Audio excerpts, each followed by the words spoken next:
Treneri, dar vienos rungtynės, po kurių treneriam paprastai nervų ląstelių ženkliai sumažėja.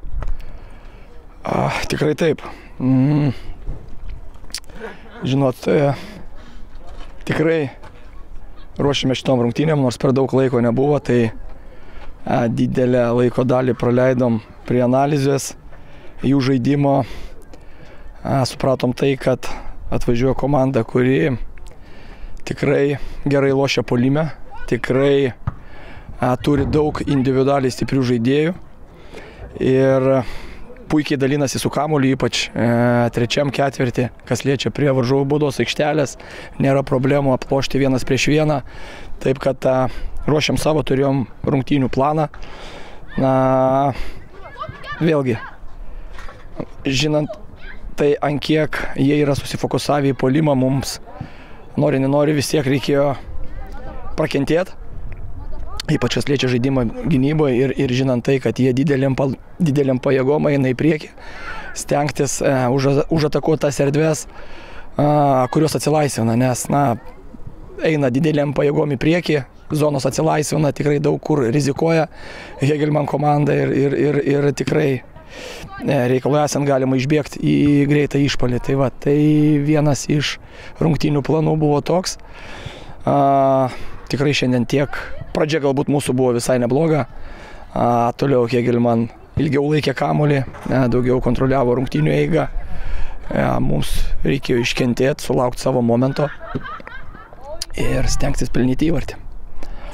Momento sulaukti pavyko, pelnėt labai gražų įvartį, bet tokioj logiško atako ir su Andrium Skerla kalbėjau, tai irgi ne interviu, bet šiaip pagirė tą įvartį.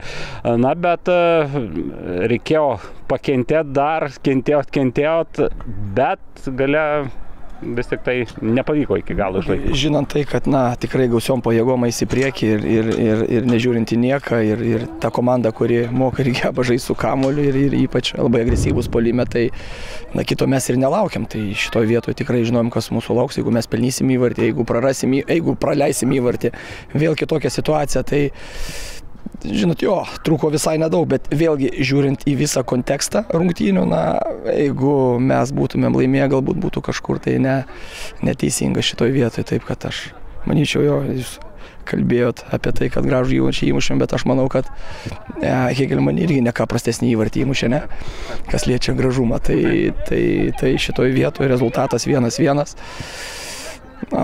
kažkur tai nedakentėjom, bet esmė toks futbolas ir žinot, čia reikia jau žiūrėti, fokusuotis į kitas rungtynės, kurios neužilgo mūsų laukia. Tai sutinku, kad fokusuotis, dėmesį reikia į kitas rungtynės, bet yra kitų dalykų, būtent kalbant apie traumas. Labai šiandien ir seklus toks, sakykime, nedaug žaidėjų ant atsarginių žaidėjų suolelio ir ar nevirptelėjo širdelį, ypač pirmo kėlinio pradžioje, kai iš pradžių Vaitkūnas vos ten paliko aikštę, o po to Nauris tokioje situacijoje, kur iš vis labai baisus atrodė kritimą. Tikrai taip ir žinot, kiekvienas kontaktas, kiekvienas žaidėjo nukritimas ant žemės, jau pas trenerį pulsas sukyla nuo 200 iki 100. Taip, kad šitoj vietoj, bet kol kas lygtais, ačiū Dievui, viskas neblogai ir tik tai klausimas yra dabar dėl Simono Pauliaus. Nes dėl to jį pakeitėm, nes jau negalėjo tęsti rungtynių, tai va, ant kiek ta trauma yra sunkiai, tai vėl klausimas ir lauksim žinių iš medicinos korpuso. Kaip sakoma, kur trumpa kartais ten ir trūksta, tai ir šiaip daug žaidėjų iškritę ir dar Simonas sužinojau irgi, nes galvojom, kad gal dėl kitų, gal dėl taktinių priežasčių. Dabar Šiauliuose nežaisit gan ilgoką laiko tarpą, kelios rungtynės išvyko ir dar Taurės Tauragėje.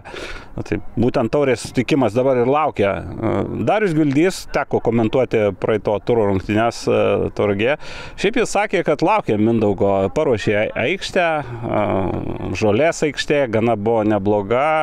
Ką galvojate apie tą sutikimą, nors atrodo žaisti su kitos lygos komanda? Mes tikrai jau, žinot, mums užteko, manau, finalo rungtynių, taurės. Taip. Kad mes, adekvačiai vertytumėm rungtynės taurės ir ypač su žemesnės lygos komandom. Taip, kad mes ruošiamės atsakingai ir jeigu tikrai Darius labai gerai yra paruošęs aikštę ir jeigu jisai dar ją palaistys, tai bus iš viso pasaka. Skaudi tema laistymas aikštės. Jo, kas be ko, aš manau, kad šitoje vietoje jie netaupys.